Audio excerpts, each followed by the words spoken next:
Maxime, on est chez vous en ce moment. Oui. On voit 2 de tes accordéons. En as-tu plus? Es-tu la collection complète? C'est ces 2-là? Combien t'en as? Il m'en manque une qui est chez mon grand-père Gaston à Rivière-à-Pierre-de-Portneuf. Lui qui t'a montré à jouer de l'accordéon. Il m'a montré quelques pièces, mais de base, c'était son accordéon que j'avais chez moi. La première que j'ai eue chez moi, c'était la sienne. C'est un petit accordéon, une rangée, que j'avais appris à jouer avec mon professeur aussi à Saint-Ramon. J'ai joué un petit peu avec l'accordéon de ma grand-mère aussi, ma grand-mère c'est 2 Colette. rangées. Oui, elle a 2 rangées. Elle a 2 jeux en sol et en do. Et c'est avec elle que je jouais tout le temps. En fait, elle m'avait montré ses pièces avec cet accordéon-là. À l'époque, j'avais mon accordéon en sol, le jeu a été changé pour des pièces qui sonnaient mieux en do qu'en sol. Et à quel point il y a une grosse différence de difficulté entre un accordéon à 1 rangée, à 2 rangées, à 3 rangées? Est-ce que c'est vraiment des paliers difficiles à surmonter ou la transition, dans ton cas, ça s'est bien fait? Moi, je trouve que dans mon cas, à moi, ça s'est bien fait. C'est des jeux différents. La 1 rangée, tu peux pas aller en jeu croisé vraiment. C'est du tire-pouce qu'on dit. Hein. C'est quoi du tire-pouce? En fait, quand l'accordéon, on peut l'étirer comme ça, puis repousser. OK. Quand on fait du tire-pouce avec la 3 rangées, c'est beaucoup plus difficile. Elle est plus grosse, elle est plus... Ça prend des gros bras. Ça prend plus d'air. Ça se fait quand même, ça se fait beaucoup bien, mais à 1 rangée, tu as plus de souplesse avec pour faire les tire-pouces, les petits jeux en tire-pouce. Moi, j'appelle ça comme ça. Avec elle, encore là, le tire-pouce se fait beaucoup mieux qu'avec celle-là. On peut un petit peu faire des jeux croisés dessus avec des demi-tons. Il y a des demi-tons en haut. La 1 rangée, t'en as pas. Okay. Il y en a qui n'ont. Mais toi, tu conseillerais de commencer à 1 rangée? Il y en a qui n'ont, c'est mais... plus facile? Oui, pour apprendre... pour apprendre la base. Oui. Il y a tout le temps un échelon à monter. La base, on apprend les petites pièces. Des fois, c'est bien banal, une petite pièce. Des comptines. Oui. Puis tu te dis, OK, je pourrais faire ça. Tu fais ça à 1 rangée, puis à un moment donné, tu arrives avec la 2 rangées, puis tu as des notes que tu peux faire de plus. Tu peux améliorer le son de la pièce. Avec les petites notes. Et donc, celui-ci, à 2 rangées, c'est celui de ta grand-mère. Oui. Là, ça, c'est le tien carrément. Oui. Est-ce qu'il était à quelqu'un d'autre avant? Tu l'as acheté neuf? J'en ai aucune idée si c'était quelqu'un d'autre avant. OK. En fait, je jouais de la 1 rangée et j'avais démontré de l'intérêt à jouer de la 3 rangées. Et ça, t'avais quel âge environ, si on se ramène? Je vais avoir 11 ans. T'étais quand même jeune, là. Puis tu voulais monter de niveau, pas nécessairement de difficulté, mais changer d'accordéon, de style. Je voulais changer de style pour les pièces. J'ai mon oncle qui jouait de la 3 rangées. J'ai beaucoup de la famille qui jouait de la 3 rangées. Puis j'ai dit, j'aimerais ça apprendre leurs pièces. Bien, avec la 1 rangée, tu peux pas la jouer. Tu peux pas faire du tire-pouce à l'infini en zigonnant après ton accordéon. Mais les pièces, ils jouent mieux sur la 3 rangées pour certaines. Il y en a on dirait, qui sont faites pour jouer sur 1 rangée, 2 rangées. Tu t'adaptes un peu à ton instrument. Puis c'est ça. Puis pour la 3 rangées, ils m'ont fait un cadeau. En fait, la famille se sont rassemblés. Ils ont ramassé de l'argent. Puis ils m'ont acheté mon accordéon 3 rangées. Je crois que c'est pour Noël. Puis ils t'ont pas prévenu, évidemment, c'était une surprise. On va se mettre ensemble, on va... Oui, puis ils m'avaient montré avant, tu sais, aimerais-tu continuer? Tu veux-tu toujours avoir ton professeur? Tu veux-tu vraiment, tu sais, apprendre là-dedans? Puis tout ça, j'avais démontré que... Ça te tentait, là? Oui, tu sais. Moi, j'aimerais ça me voir, tu sais, comme mon oncle Dan plus tard, tu sais, comme certains de la famille, puis... Il y avait une influence familiale là-dedans. Là. Oui. Puis, c'est ça, ils m'ont acheté mon accordéon 3 rangées. pour que je puisse apprendre les pièces de base de 3 rangées. Puis on voit même que tu as ton nom gravé dessus. Là. C'est le tien, Maxime Cochon, 2006. Oui. Mais ça fait, mon Dieu, ça va presque faire 20 ans Ouais. quand même que tu l'as. Puis il a l'air d'être en très bon état. Est-ce que c'est beaucoup d'entretien, l'accordéon, ou pas vraiment? En fait, c'est plutôt de la manière que moi je le range. Ben, tu sais, je le laisse pas traîner, tu sais, je le laisse pas là. Je le mets pas en bas à l'humidité. Je le mets pas. Tu sais, je joue. Ensuite, il y a sa boîte. Fait que je joue dans sa boîte. Dans sa boîte tout le temps. Fait que Dans le sa truc, boîte. c'est se rappeler que faut que tu le ranges. Oui, puis puis that's it. tu sais, il n'y a pas rien que ça. Il y a la poussière, il y a tout. Tu sais, là-dedans, il y a des petites lapets là, avec comment dire, des trous pour que le son, que le son sorte. Ben, tu sais, ça se ramasse plein de poussière, ça se ramasse. À un moment donné, il va falloir qu'elle aille chez le docteur. Là. Le docteur C'est d'accordéon. le docteur d'accordéon, puis tu sais, ça court pas les rues non plus. Mais oui, Les si tu docteurs brises, je suis d'accordéon. en train de me dire où est-ce que tu vas. Mettons, celui-ci que tu as à Trois-Rangées, il est brisé pour une quelconque raison. Tu peux soit appeler ton professeur, j'imagine, tu lui demandes des conseils, mais en même temps, je ne saurais Moi, pas où aller. si j'aurais besoin, je crois que je demanderais à mon professeur s'il n'y a pas des contacts quelque part OK. pour arranger ça. Mais je crois qu'à Québec, il y en a une ou deux places que j'ai vues récemment sur Internet. Que tu peux. Je savais même pas qu'ils faisaient ça. Là, c'est un vieux magasin qui créait des accordéons à la base. Wow. Donc, Et là, devant toi, tu as celui-ci à trois rangées, tu as lui à 2 rangées qui était à ta grand-mère. Puis c'est marqué Erika dessus. Est-ce que c'est le prénom de ta grand-mère? Pourquoi c'est. non, On dirait que c'est gravé presque. c'est le nom de l'accordéon. Comme elle, c'est une Corona. Corona, comme la bière un peu. Ouais, ça Corona rappelle bien. 2. C'est la marque Honor. Ouais. Honor, elle aussi. Mais elle, c'est la marque Honor, puis le nom, c'est Erika. Erika. Donc, chaque accordéon a un peu, tu sais, ça me fait presque dire sa personnalité Ouais. ou c'est ça. Comme, tu sais, il y a Corona 3 aussi qui a un son différent. C'est similaire, tu sais, t'as le sol do fa, le sol do fa, ou le la ré sol, ou tu sais, t'en as plusieurs avec des jeux différents, mais ils ont tous un petit son particulier. Puis qu'est-ce qui est particulier dans le son de celui que tu tiens dans tes mains en ce moment? Mettons la Corona 3, on dirait qu'il est plus riche. On dirait que les notes sont plus riches, en tout cas pour moi l'avoir entendu.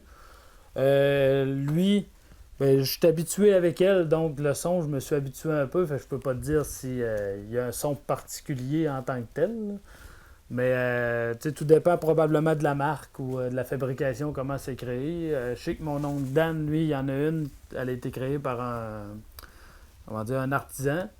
Bon, ben, son accordéon, elle sonne, regarde, c'est incroyable, mais tu sais, c'est des accordéons entre 3 et 5 000 tu sais. Je ne sais pas le prix exact, mais tu sais, c'est quand même des belles pièces en bois spécial. Puis tu les gardes longtemps, comme celui-ci, là, que lui était à ta grand-mère. Puis Oui. là, tu en as 2, il en manque celui en fait à une Ouais. rangée. Il m'en manque une. Par exemple, on imagine qu'il est là aussi. Tu as les 3 devant toi. Oui. Puis tu regardes les 3, lequel, dès la première seconde, va le plus capter ton attention, puis qui va peut-être t'amener le plus de beaux souvenirs entre les 3? Moi, je crois que pour les beaux souvenirs, ça serait ma une rangée. Le pourquoi, c'est que ma grand-mère m'a appris à jouer avec elle. Puis, tu sais, c'est des beaux souvenirs. Tu sais, elle est partie depuis longtemps, ma grand-mère. Puis, c'est comme ça, c'est son héritage que j'ai eu. Vu que j'étais. C'est comme si c'était encore avec toi. Là. Ah oui, tu joues avec ça, puis elle est là. Tu sais, c'est pas compliqué. Tu joues avec, puis elle est là. Puis, tu sais, ma une rangée, elle, c'est pareil. Tu joues un petit peu. C'est des beaux souvenirs. Mais elle, c'est plus, tu sais, c'est mon accordéon de spécialisation, on va dire. Tu sais, on a upgradé dans la 3 rangées, puis c'est mon accordéon de spectacle avec elle que j'ai fait, je crois, le plus de spectacles. Mais, Fait que chaque accordéon a comme son histoire. oui. Puis Comme elle a fait pas mal de veillées de famille, mais des spectacles, je ne sais pas. Je pense que je suis pas assez vieux. Elle est quand même assez vieille. Je sais même pas à quel âge. Mais ça, c'est elle qui te rappelle. C'est Ouais. l'instrument qui te rappelle ta grand-mère. Ah On oui, peut lui c'est- dédier Oui. cette capsule-là. tu veux, je pense que ça serait un beau geste. Oui. Mais merci beaucoup, Maxime, pour ton Ben, ça temps. fait plaisir. Vraiment.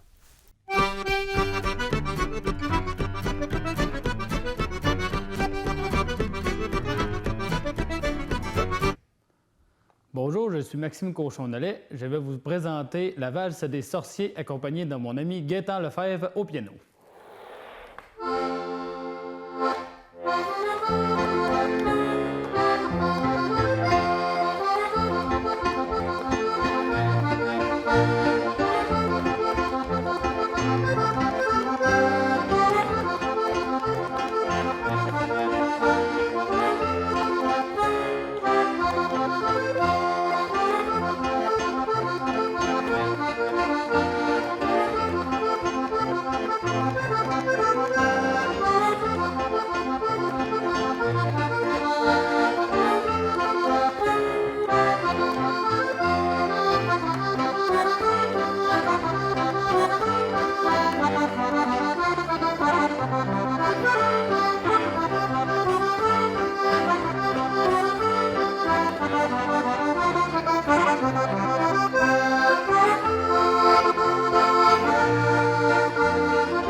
Serge Maton, bonjour. Bonjour, bonjour. Serge, tu nous as parlé dans des précédentes entrevues que tu avais fait des concours. Bon, et puis tu avais fait comme président de la QLF. Mais parallèlement à ça, à un moment donné, le goût de le montrer, de l'enseigner aux autres, il est venu assez rapidement. Raconte-nous un petit peu là, le cheminement là-dessus.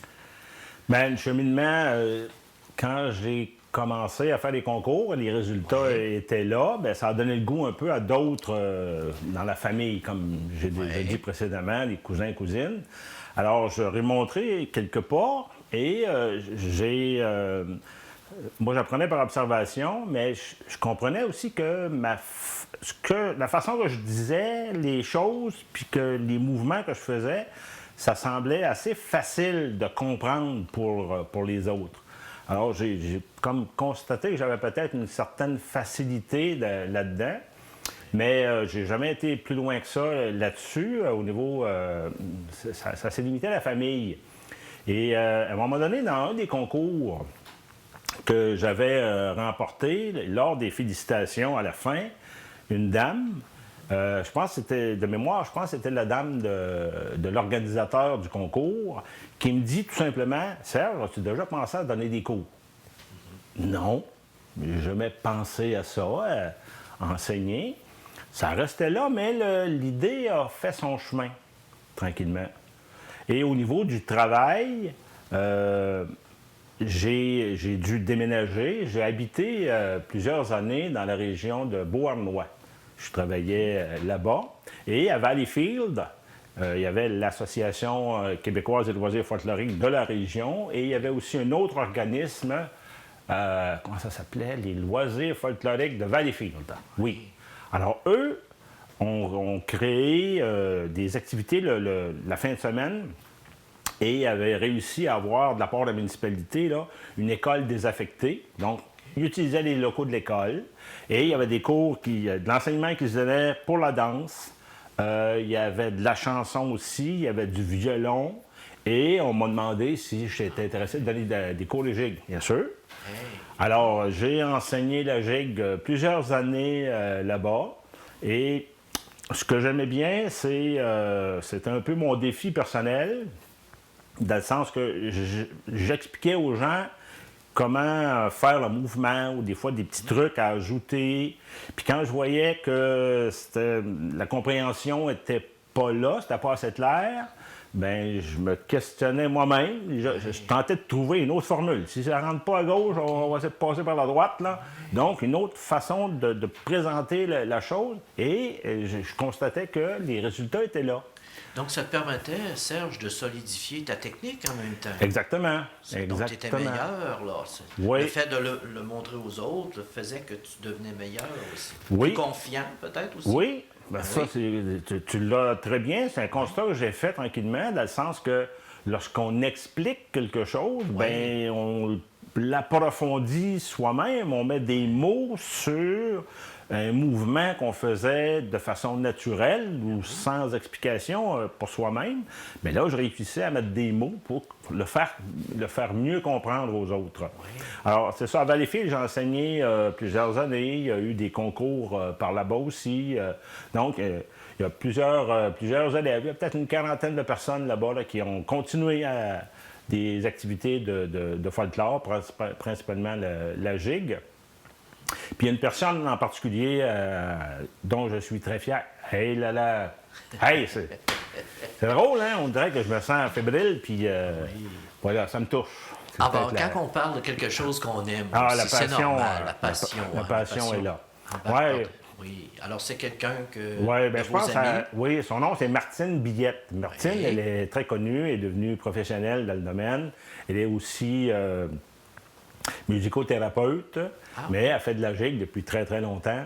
Et je vais toujours me souvenir, son père, parce qu'elle habitait à Sainte-Barbe, petit village tout près de Valleyfield. Et je me souviens, son père Maurice, qui est violonneux, était venu me voir un soir lors de l'activité d'enseignement à Valleyfield. Il dit, penses-tu que ma fille est assez vieille pour ça? Ben, emmène-la, on va voir. Elle s'est démarquée tout de suite. Tout de suite. C'était extrêmement facile pour elle. La moindre explication, c'était compris tout de suite. Et elle s'est développée très, très rapidement. Elle a continué par après aussi à suivre des cours en Ontario avec d'autres enseignants par là-bas. Puis maintenant, elle fait carrière. Ça fait partie d'un de ses outils de formation. Puis elle enseigne aussi maintenant, depuis très longtemps, là, elle enseigne aussi. Non, ça devient ta fierté, en fait. Oui, c'est une belle fierté, pour moi. Oui. C'est agréable. Oui, belle fierté. Par la suite, tu as commencé à enseigner, mais tu as fabriqué aussi des outils d'enseignement. On parle certains DVD, des choses comme ça. Parle-nous un peu de ça. Oui, bien, à un moment donné, lorsque j'ai quitté la région de Valleyfield, dans la région ici, il y a beaucoup moins de passionnés de musique traditionnelle. Alors, je me suis dit, l'expertise que j'ai appris, la façon d'enseigner, le contenu, les pas, bien, il y a une belle façon de conserver ça, puis que ça puisse servir à d'autres aussi. Alors, j'ai, par le biais de l'association, j'ai fait 2 DVD. D'enseignement. Donc, le premier, c'est pour débutants, bien sûr. Et avec beaucoup d'explications, c'est un peu à ma façon. J'aime bien expliquer pour que les gens comprennent. Moi, je me suis toujours dit, lorsqu'on comprend ce qu'on fait, ça devient plus facile après. Oui, évidemment, bien sûr. Puis tout ça, c'est un peu une suite logique. On comprend le premier pas, on réussit à le faire, mais celui-là amène à autre chose, parce que il y a une partie de ce pas-là qui sert dans un autre. Puis au fur et à mesure qu'on avance dans la compréhension, dans la connaissance des pas, mais chaque pas nous amène à une variation, à un autre, d'une à l'autre. Alors tout ça est un peu interrelié. Et puis, tranquillement, ben, j'avais déjà cette expertise-là d'explication. Alors, j'ai mis ça sur DVD. C'est toujours disponible. Ouais. Mais c'est un peu ma façon de léguer à d'autres les connaissances que j'ai pu apprendre là-dedans. J'ai continué par après aussi à donner des cours. Maintenant, je suis à la retraite, retraité du travail, mais comme beaucoup plus occupé qu'avant, là. Alors, en prenant la retraite, mais j'ai conservé certaines activités là-dessus. C'est sûr, la passion de la gigue est restée, là. Donc, j'ai donné des cours à la maison aussi. La pandémie a fait en sorte que tout s'est arrêté temporairement, là. Ouais. Mais une chose que j'ai gardée aussi en prenant la retraite du travail, c'est on a créé, ma conjointe et moi, avec l'aide de Gaston Nollet aussi, une petite association. Ça s'appelle les Belles Veillées de la Vatican. Parce que Marie-Claude et moi, ma conjointe, on est deux passionnés de danse traditionnelle. On allait souvent dans les soirées, que ce soit à Montréal, Québec, dans la région, à Trois-Rivières, il y en a aussi.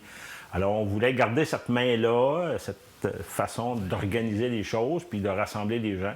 Alors, on organise à Sainte-Geneviève-de-Vatican, mon petit village natal, une fois par année, une soirée de danse. Encore une fois, depuis 2 ans, depuis la pandémie, là, c'est arrêté, c'est sur le frein. Mais on garde l'espoir de reprendre ça à un moment donné, là. C'est une bonne chose à savoir. Nous, les gens de Portneuf, on est voisins. Donc, Oui. on peut venir on peut devenir membre de votre... Oui, bien sûr, vous pouvez être membre. La façon d'être membre, c'est par le biais du réseau Québec Folklore. Je vous ai déjà parlé de l'Association québécoise des loisirs folkloriques. Exact. Bien, on a, à un moment donné, l'association s'est rafraîchie, a changé son nom plus à la mode, là. Alors maintenant, c'est le réseau Québec Folklore. Elle regroupe plusieurs associations. Et c'est par le biais du réseau qu'on peut devenir membre. Donc, les jeunes qui seraient intéressés à apprendre la danse, c'est intéressant, ça. Les jeunes seraient intéressés à apprendre plusieurs types de danse folklorique, donc votre association pourrait leur montrer ça. C'est intéressant.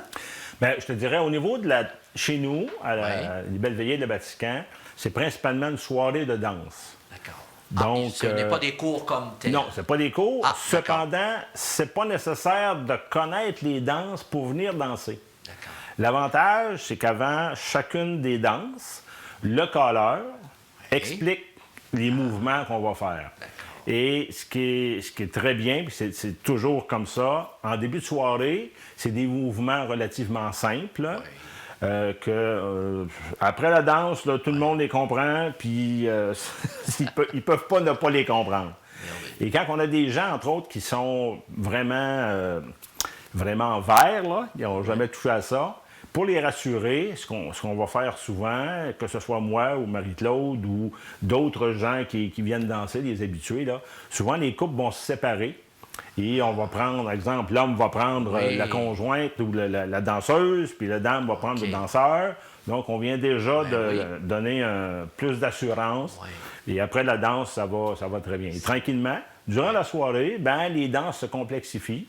Et ce qui est intéressant de voir, c'est qu'à la fin, tout le monde a eu du plaisir. Puis des fois, on s'est trompé un peu. C'est pas grave. L'important, c'est le plaisir qu'on en tire. Alors, pour les soirées de danse, ça ressemble un petit peu à ça, là. Monsieur Serge Meton, merci beaucoup. Merci à vous. Bienvenue.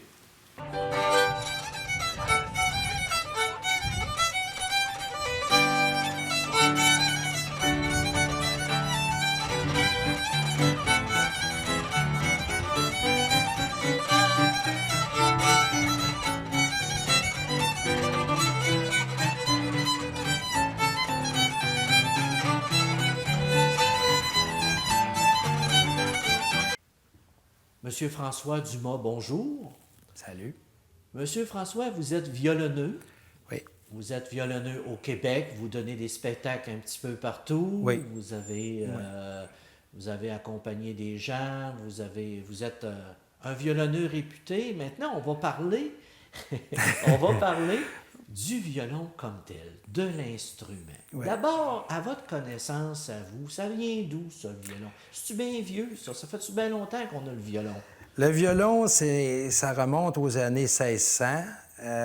Les Italiens, les grands maîtres la dynastie, le père et le fils Amati, Andrea et Niccolo Amati. Et ensuite, il y a eu Stradivarius, qui a été l'élève d'Amati. Et il y a eu Giuseppe Guarnerius, qui était un autre maître luthier, qui, lui, était le rival de Stradivarius. Fait que ces trois-là, ensuite, il y a eu Maggini, il y a eu Gaspard d'Assalo, il y a eu Steiner. La liste est longue, là. Les maîtres européens, pour ça, la liste est longue. Donc, le violon moderne, tel qu'on le connaît, vient de ces grands maîtres-là qui étaient européens, Oui. proches de l'Italie? Oui, bien, il y a eu l'Italie où ça a commencé. Oui. Ensuite, les Français. Ah oui? Les Français, eux autres aussi, les grands maîtres, Jean-Baptiste Villaume, Jérôme Thibouville-Lamy, Colin Mézin, ça finit plus, là. Un coup qu'on commence là-dedans, les grands luthiers, ceux-là qui ont fabriqué des excellents violons, là, la liste est longue. Qu'est-ce qu'on pouvait faire avec un violon, à votre connaissance, à cette époque-là? Est-ce que c'était pour des concerts?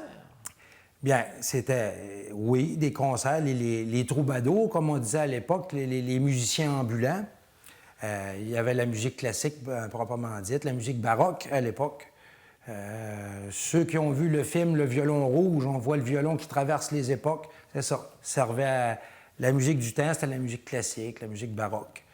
Et les musiciens, c'était des musiciens ambulants. Il y en a beaucoup qui jouaient du violon. Et c'est venu à notre époque ici au Québec.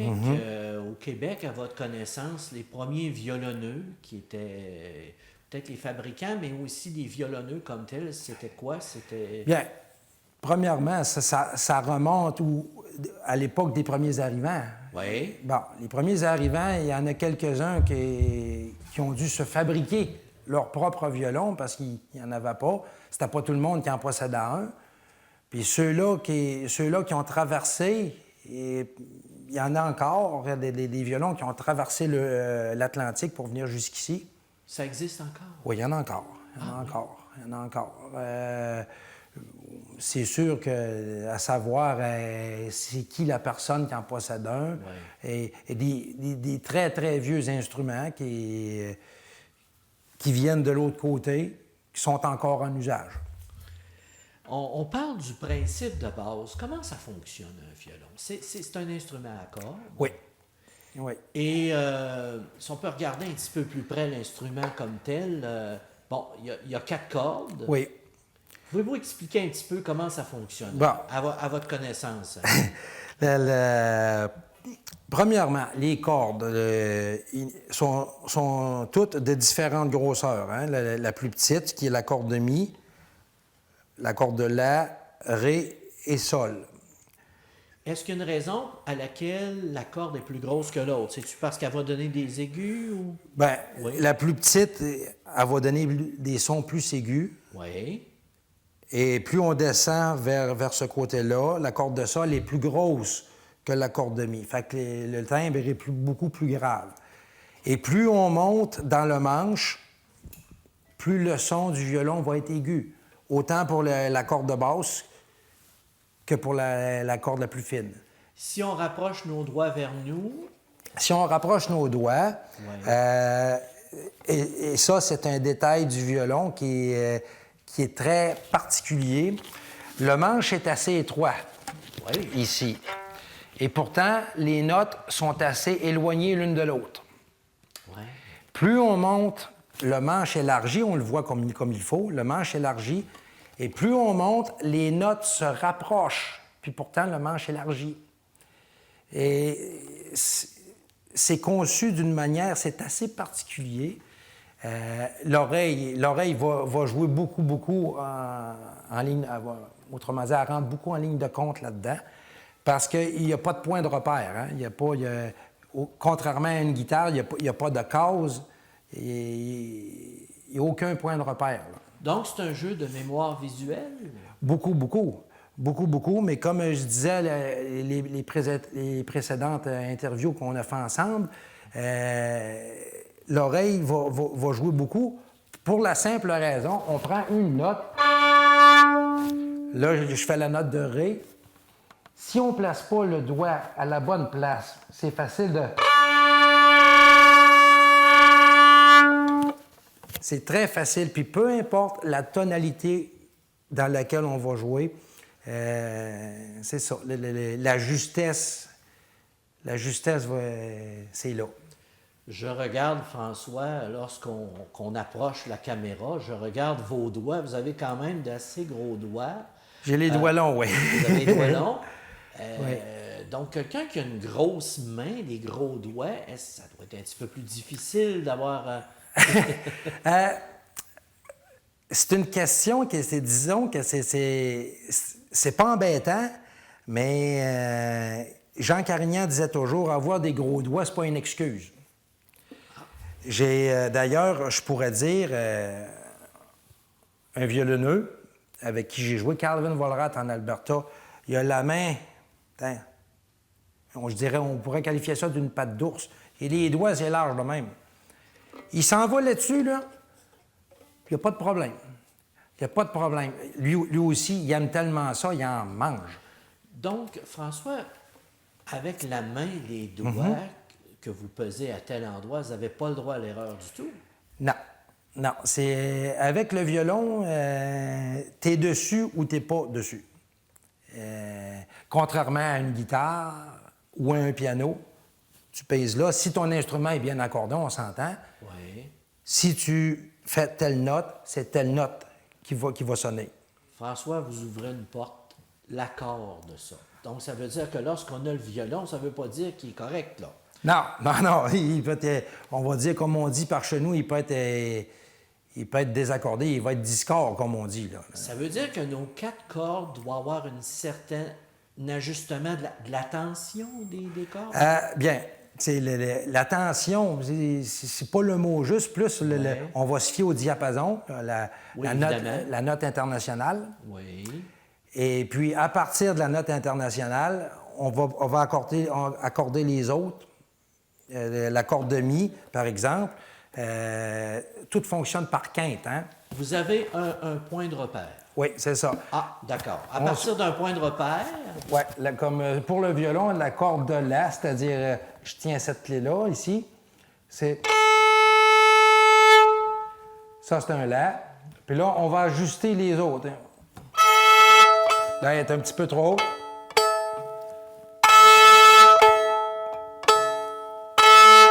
Ça, ici, c'est fait. La corde de Ré et la corde de Sol, ici.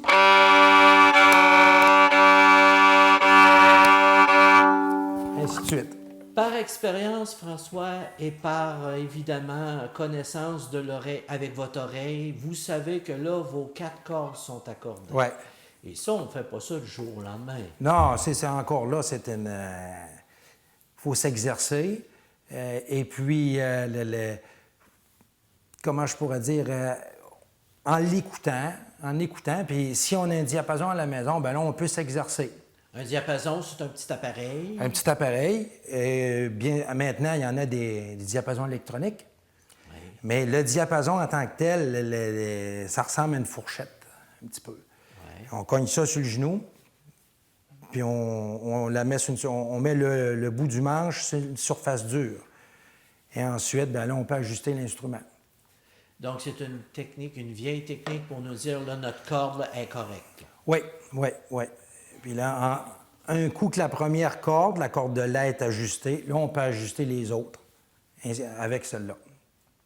Merci beaucoup. Ça fait plaisir.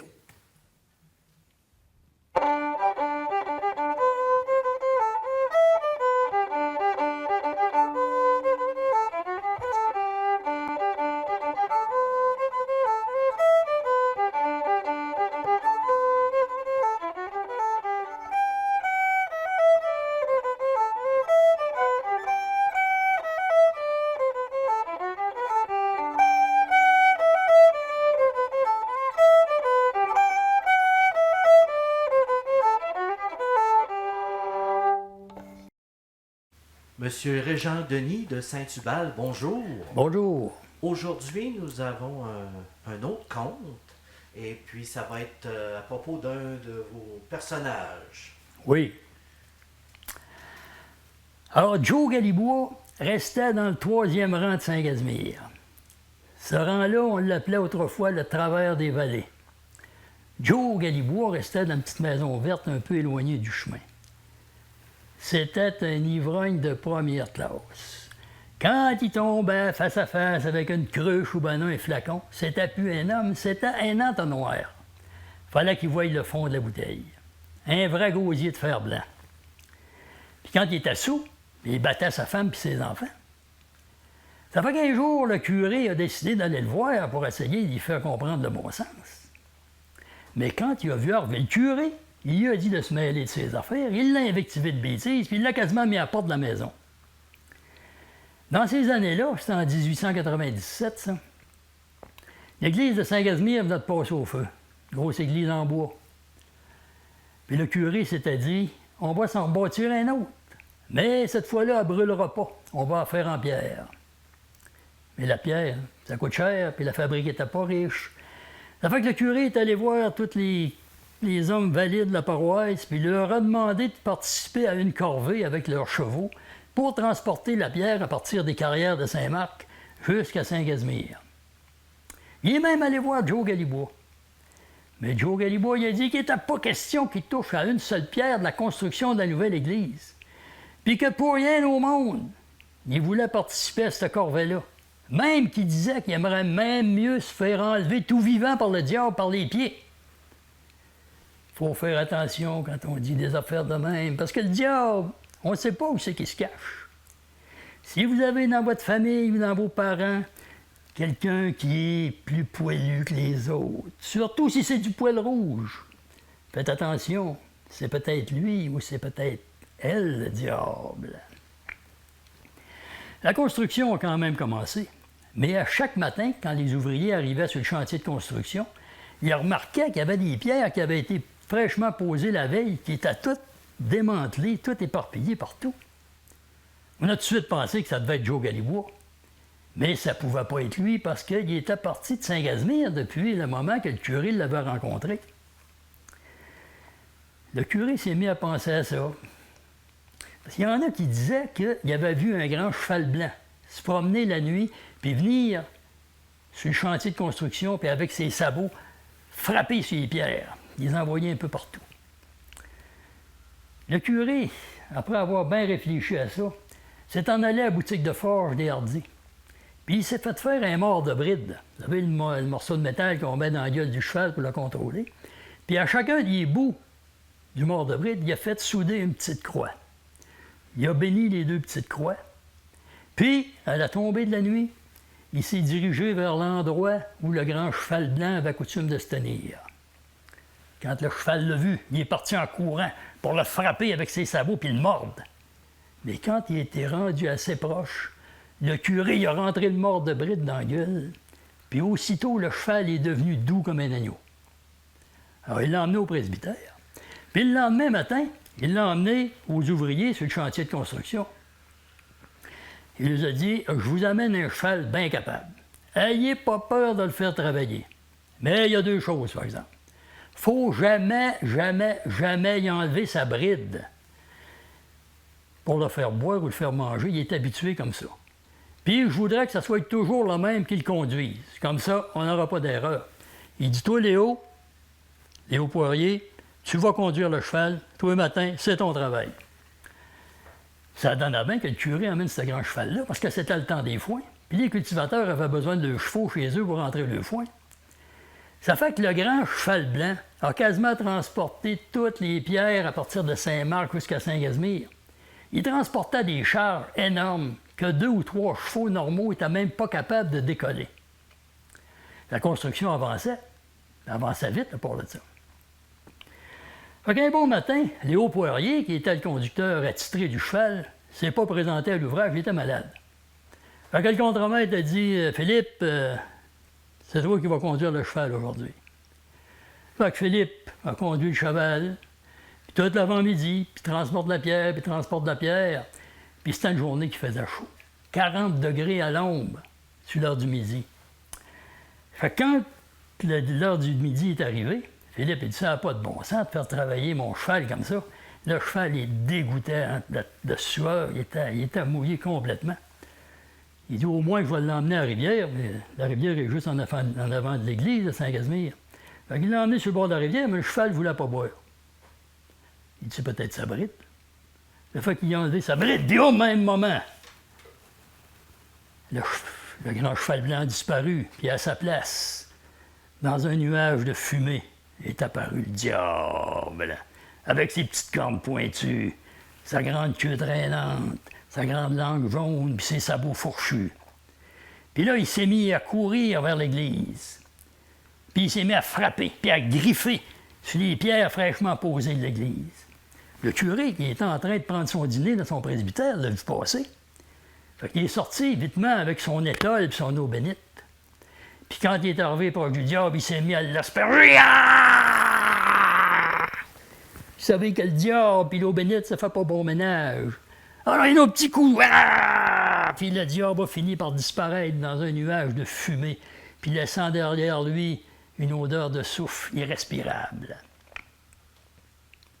Encore aujourd'hui, si vous allez sur le perron de l'église de Saint-Casimir, à droite de la grande porte centrale, à la hauteur de la 9e pierre, vous allez pouvoir voir les griffes du diable qui sont encore là dans les pierres. Puis la prochaine fois que vous aurez envie d'envoyer quelqu'un chez le diable, pensez-y comme il faut, parce que ça pourrait se produire pas mal plus vite que vous pensez. C'est moi qui vous le dis.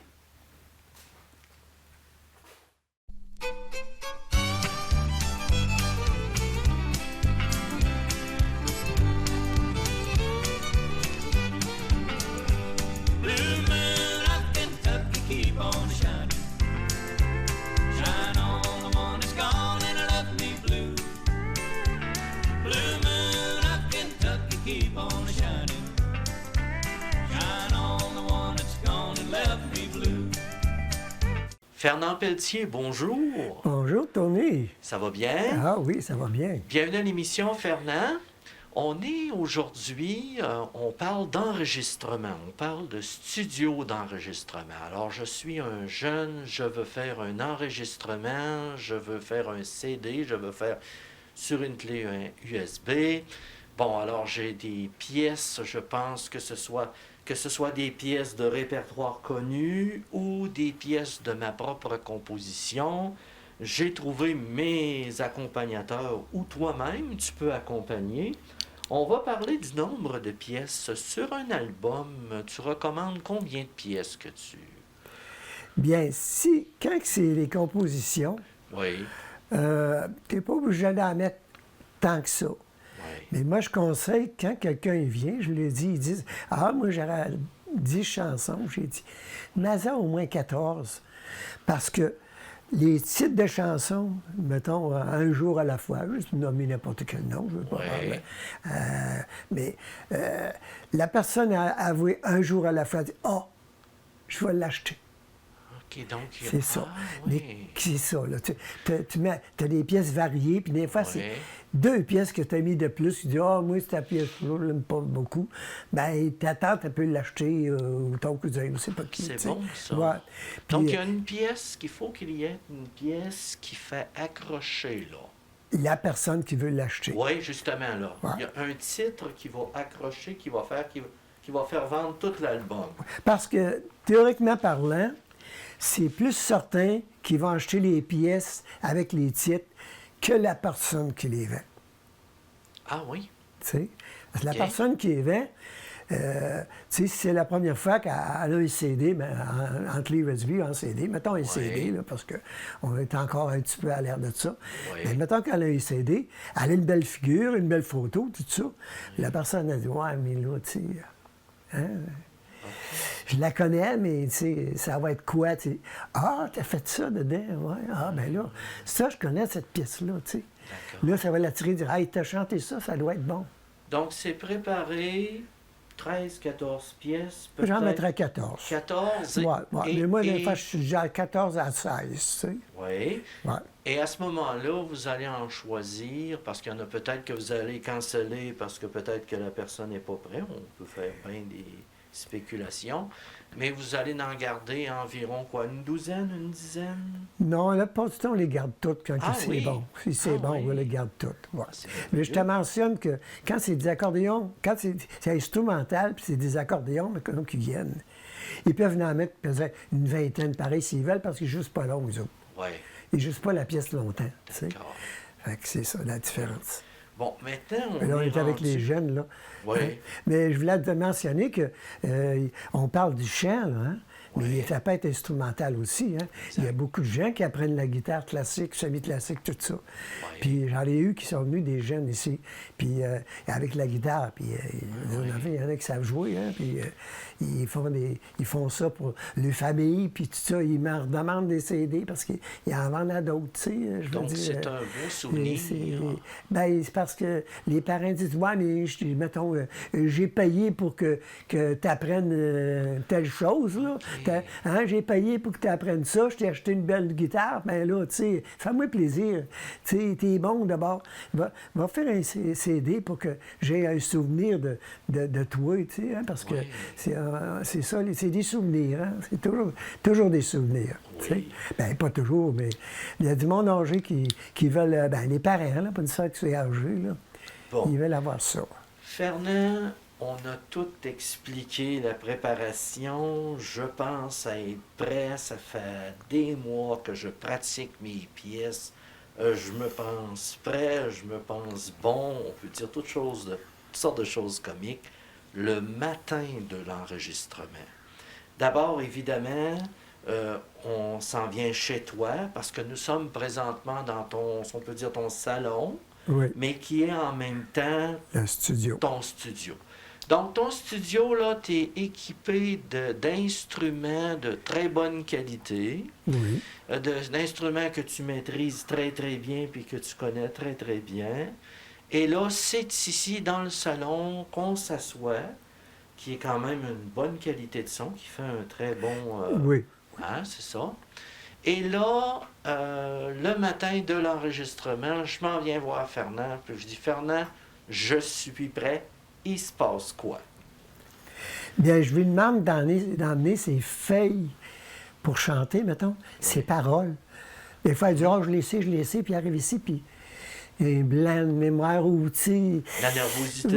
Oui, Oui. ou des fois, il y a des mots compositeurs, des fois, il y a des mots que je dis... Tu ne devras pas répéter ça parce que dans le couplet que tu as répété dans le refrain, puis tu sais, des fois, on change quelques mots. C'est dans les avantages. Hein? Moi, je ne fais pas ça pour dire hey, moi, c'est pas bon. Là. Mais il y en a des fois qui composent, mais qu'ils se répètent trop. Il faut que tu changes un peu des mots. Fait que c'est bon d'avoir la feuille pour pouvoir corriger une petite phrase. Des fois ils chantent, puis le deuxième couplet, ben il y a deux syllabes de trop, parce que quand ils chantent, ils bégayent parce qu'il faut qu'ils aillent trop vite. Ben, on essaie de trouver le composant du mot, semblable. Hein, Oui. Fernand, avec toute l'expérience que tu as, tu es en même temps, tu fais une espèce de conseil musical, conseil en même temps. Tu fais un genre de filtration, si on peut dire, de la pièce. Tu sais, tu nettoies comme faut pour que ça soit... puis que la personne va être peut-être plus fière, plus contente aussi. Là. Oui, puis quand la personne elle vient, je lui dis, vois-tu, moi, là, j'achèterai pas ton CD. Ah ouais? Ben, je l'achèterai pas parce que moi, je suis pas pour acheter tous les CD de tout le monde. Non, je C'est comprends. une façon de parler, OK? Je veux dire, mais moi là, c'est pas moi qui vais l'écouter le plus souvent, ton CD, parce que j'ai pas le temps. Hein? Oui, je comprends. Mais je veux dire, les autres, il faut que ce soit potable. Aujourd'hui, je le dis, il faut que ce soit professionnel. Oui. Tu peux pas... C'est fini être amateur. Je regarde dans les cégeps de toutes les places, les musiciens qui jouent, je regarde la télévision, c'est rendu. Ça n'a plus de bon sens, mais c'est bon. Hein? Fait que si tu viens ici et tu es pourri, là, ben, tu en fais 2 copies, puis tu en donneras à ta sœur. Donc, tu es capable, avec ton professionnalisme, de dire, évidemment, bon, j'ai pas à le mentionner, mais tu veux dire, car écoute, ça, faudrait que tu corrigerais ça, que tu pratiques ça. Tu sais, je veux pas trop embarquer là-dedans, mais seulement que je suis difficile, pareil, c'est un sens. Parce que je donne des cours de voix, de placer la voix, tout ça. Je l'ai appris vers une professionnelle, tu sais. Puis j'ai appris comment placer la voix, puis respirer. Puis... Fait que je sais pas mal tout ça, parce que quand je parle, ben, je parle pas à travers mon chapeau, je parle parce que je l'ai étudié, tu sais. Hein? J'ai pas rien que ça dans la tête. J'avais un don pour la guitare, mais j'ai appris des accords pareils à quelque part, là, tu sais, c'est ça. Bon. Alors, Fernand, on a fait la filtration. Je pense avoir une douzaine de pièces. On va dire ça en général, là. Alors, mes pièces sont prêtes, tout est beau. Maintenant, on va parler du studio comme tel. Alors, supposons que je suis seul avec Fernand ou que j'ai mes musiciens. Comment ça commence? Bien, ça commence qu'il faut balancer les sons. Oui. Il faut balancer la voix. Regarder si elle a une voix grave ou moins grave. Puis à quelle intensité qu'elle chante aussi. Hein, parce que, fait que dans ce temps-là, on commence à faire un enregistrement. Puis je vois le couplet. Des fois, le refrain il est plus haut, puis elle chante plus fort. Là, je balance ça. Et côté technique, des fois, s'il y a des passes, si ça veut distorsionner, bien, j'ai quelque chose dans ça qui ôte la distorsion. Un genre de décompresseur, si on peut dire, un genre de... Ils appellent ça la crête, c'est la crête, oui. Bien, c'est ça. Je baisse l'intensité qu'il a enregistrée, puis je mets la crête, puis il remonte, puis il fait tous les typiques qu'il a besoin. Puis ça ne distorsionnera pas. Genre de filtration. Oui, c'est ça. Tu sais comment ce que c'est, hein? C'est rendu sophistiqué maintenant, tu sais. C'est ça. Fernand, merci beaucoup. On se voit plus tard. Oui.